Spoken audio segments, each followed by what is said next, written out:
justice for Hafsat ẹnìkan ò lè ṣe àbòsí lórí eléyìí béèyàn bá mú òkú báyìí téèyàn bá mú àdá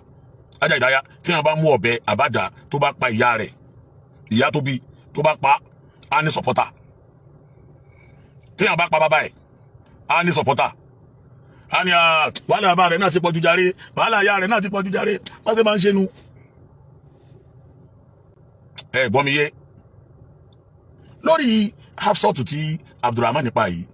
èmi ń wo lọ́ọ̀yà tó fẹ́ dúró ó ń wo lọ́ọ̀yà tó fẹ́ dúró tí ó pé èmi ni lọ́ọ̀yà lágbájá tí mo wá dúró fún ẹni àfẹ̀sùnkàn nínú kóòtù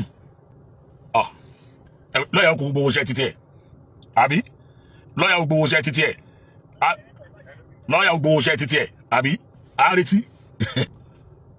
kò sí ẹnìkankan tó jábí amọ̀tẹ́jẹ̀ ń rán nínú fẹ́ẹ̀nì ẹ̀ tí ò ní máa mọ̀ yìí pé a gbọ́dọ̀ gba ìdájọ́ òdodo lórí Hafsat táwọn àfáà bá ń pariwo pàápàá jùlọ gbogbo àwọn àlùfáà súnà tó bá ń pariwo wípé à ń tojú bọlé káàkiri bí ẹran nóòrù ẹ̀ ń tojú bọlé kiri àdánwò ní ṣé máa dáre àwọn kan tí máa dálẹ̀ rèé ẹjẹ́ àdúró tọ́lọ́wọ́n bá wà ìwọ lè máa bú àwa nísìnyí pé torí pé ẹ ti lọ opportunity ní sẹ́yìn náà sẹ́yìn wá ṣe kíni kan à sọ fún ọ bẹ́ẹ̀ ṣùgbọ́n ẹni tó bá ti ní òun ò ní gbọ́ ní tí ó máa ṣẹlẹ̀ náà ní ṣẹlẹ̀ yìí ẹ lọ dúró tọ́lọ́wọ́n bá yín jẹ́ àdúró tọ́lọ́wọ́n bá wà jẹ́ àdúró tọ́lọ́wọ́n bá wà mo sọ ẹ̀mọ́ elétọ̀ ni mo ṣe lórí ẹ̀ tẹ́nìkan bá fún ọ lọ́ṣẹ̀ kan tábà ní o máa fi wẹ̀ táwa sọpọ̀ṣẹ̀ yìí oṣù mẹ́ta ó máa pa ẹ̀jẹ̀ àgùntàn ni wàá máa fi para ọmọ ìyá mi tó bá lò lóṣù kẹta àkọ́kọ́ tí ó bá dóṣù kẹta ẹlẹ́ẹ̀kejì ó lè béèrè ẹ̀jẹ̀ yan kí láǹfààní gbogbo ẹni tó wá àwọn Christian kan náà máa ń sọ ẹni tó ní gbogbo ayé yìí náà tó padà wá pòfo nígbẹ̀yìn wala aqibatu littaqwa aqibatu littaqwa ọmọdé yìí nísìn nínú àwọn nǹkan tó post lórí TikTok page ẹ̀ ó ń sọ ń bẹ́ẹ̀ bí i 6 days ago pé tó wọ́n bá dé láàrin ọjọ́ mẹ́ta ìrìn tó wọ́n máa rìn lélẹ́yìí bó wọ́n ṣe máa rìn rèé òun ó máa sàkọ báyìí òun ó máa ṣe báyìí tí àwọn báàgì yẹn bá ń sọ̀kalẹ̀ ẹ̀ òbí tó fọkàn sí tí àwọn báàgì yẹn bá ń sọ̀kalẹ̀ òun ó máa rìn báyìí òun á máa rìn báyìí òun á máa ṣakọ báyìí lòun ó ṣe máa ṣe wal aqibatu littaqwa ọ̀nà gbogbo eré táwọn bá rè ń sìn ó sá lọ wájú ó sá lọ sẹ́yìn nísìn ó làṣírí tù yìí ókè sọ ti wá ní owó yẹn báyìí ó bó kọ bàbá ẹ̀ jẹ́ ó bó kọ ìyá ẹ̀ jẹ́ bó kọ bàbá jẹ́ ó bó kọ ìyá jẹ́ bó kọ ẹbí jẹ́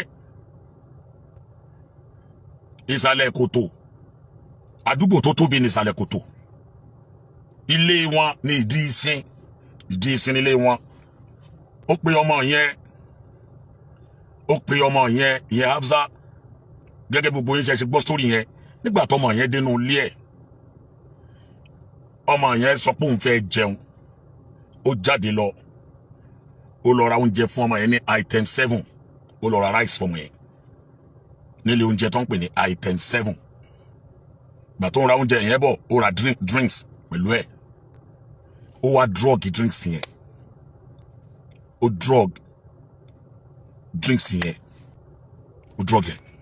nígbà tí Hafsat ti jẹun yẹn tán ó jẹ́wọ́ bẹ́ẹ̀ fáwọn àwọn agbófinró torí pé ní ọjọ́ Sunday ẹni tó jọ́gà ọlọ́pàá ní lecture tí mo lọ ṣe nílọrin mo pè dìde dúró ẹni tó bá lọ wo lecture mi lọ́jọ́ Sunday pé ọmọ tó wà ní custody yín yẹn o kò sí pardon o pé ẹja àfojú kíní kan wo ẹja àṣẹ kíní kan o kò dẹ̀ sí ti ń jẹ́ wọn gbére o torí gbogbo ohun tí bá ń jẹ́ wọn gbére láyé story ni máa bá dé o lórí tó ń ṣe yìí o táàlù Kùránì sọ fún wa ni pé an-nafsu bin-nafsi ẹni bá pààyàn tó bá gbẹ̀mí yàn ẹgbẹ̀mí tiẹ̀ náà ni o ó wá drugs ó fógun oògùn ó drọ́ọ̀gì drink tọmọ yẹn máa mú nígbà tó drọ́ọ̀gì drink ọmọ yẹn ó gbóúnjẹ yẹn wọnú ilé ọmọ jẹun ó mu drink ọmọ bá sùn lọ ó wá bá ọmọ yẹn sùn ó wá bá sùn títí tí ọmọ yẹn fi gas tó fi kú ó dẹ̀ sọ fáwọn ọlọ́pàá pé ọwọ́ lásán lòun nídìí ọwọ́ lásán òun lòun nídìí ó pa ọmọ yẹn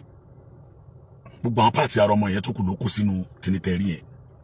ẹ̀ẹ̀mejì ó kó pàtì alákọ̀ọ́kọ́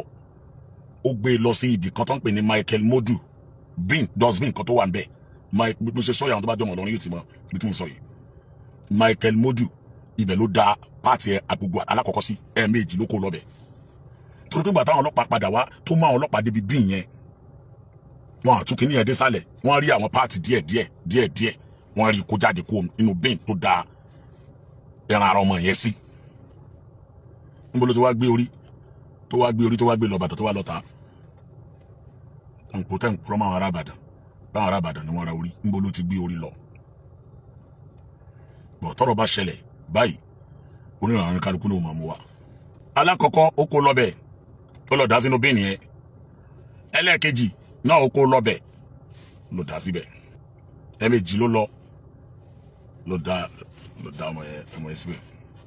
nígbà tó tíráàkì nọ́mbà yẹn tí wọ́n rí tí wọ́n mú àwọn kan sọ pé ilé rẹ̀ tóbi gan yàrá méjì náà ló gbà síbẹ̀ bíbí rúmà nípa lọ ní àwọn kan tó bá nu ilé ẹ̀rí wọ́n bá ọṣẹ dúdú èyí tó kó sínú pósí la ilaha illallah ọṣẹ dúdú tó kó sínú pósí wọ́n bá nu ilé ẹ̀ wọ́n bá oríṣiríṣi àwọn nǹkan míì tó wà nílé ẹ̀ tébù yẹn ó sá ọmọ yẹn wẹ́lẹ́wẹ́lẹ́ ó kun ọmọ yẹn lẹ́yìn ìgbà tó bá sùn tẹ́mi bọ́ lára ọmọ yẹn ẹ bá gbogbo lẹ́lẹ̀ yẹn rí ẹ̀jẹ̀ rẹpẹtẹ ó sá ọmọ yẹn wẹ́lẹ́wẹ́lẹ́ ó dẹ̀ yọ apá tó ń fẹ́ lò ó wá kó ìtókù sínú ike ọ̀dà yẹn òun ni wọ́n ń gbé lọ sí bí yẹn ni wọ́n lọ ń dànù síbẹ̀ ẹlẹ́ṣẹ̀ kan ò ní lọ láì jìyà gbogbo wa ìwọ ló mọ́nú ara rẹ o ìwọ àfáà tó ń wò mí ìyá tèmi náà ti wọ́n náà o kálukú wa la mọ́nú ara wa o àṣírí rẹ ò tí ì tú ni ẹni bá lọ mú igi lórí sàárè òkú tó wà nù sàárè kọ́ o ẹni bá lọ mú igi kan bóyá ewé tó máa ń wù lórí sàárè ṣàpà pé àwọn sàárè mi wà táwọn ewé máa ń wù níbẹ̀ báyìí ẹni tó bá wá lọ mú ewé nínú sàárè tó bá lọ já ewé kan àbó lọ mú igi kan nínú sàárè ó wá pò papọ̀ mọ́ nǹkan kan ó lóun fi ṣoògùn fàkà ànàmà kọ́tàlá sí tí iná nàbí yán wà kọ́tàlá àbáwú wà umahu olúwa ní ẹ̀san tírú ẹni bẹ́ẹ̀ ó gbà á dà gẹ́gẹ́ bí ẹ̀san ẹni tó pa àwọn ànábì ọlọ́run 60 ni kò mú tó mọ̀ subhanallah kò yọ òkú tó wà nù sàárè o igi lásán tó wà lórí sàárè ló lòun lò ó lòun fi ájò ní ó lòun fi ṣe nǹkan kan ní ìrẹ̀lẹ̀ ẹ̀ ti ráwọn kan bọ́ sórí social media wọ́n á máa polówó sólẹ̀ a máa ní àwọn sólẹ̀ kan bẹ́ẹ̀ bá jẹ eléyìí tán kò ní ṣiṣẹ́ lára yín ara ọmọ yín ní ti ṣiṣẹ́ irú gbogbo rọ́bìṣì orí burúkú yẹn àfa oníwàásí láyé ẹ stop gbogbo rádaràda yìí gbogbo àwa motivational speaker ẹ já stop gbogbo rọ́bìṣì ok gbogbo àfa àmàlú bẹ́ bọ́ta níjọ́ tí Alhaji Wasiu Ayinde ṣe ganu sí gbogbo àfáàyè àwọn àfáà gbogbo àfáàyè kọ asàfùlà àwọn ọ̀pọ̀lọpọ̀ àfáà ló bẹ́ bọ́ta àṣàyè ó kú ni tó bá kú tán yóò ṣe kíní kan àfúnjọ́ méje àfúnjọ́ mẹ́ẹ̀ẹ́dógún àfúnṣe kíní kan mélòó ni ló bọ́ta mọ́lẹ́ ni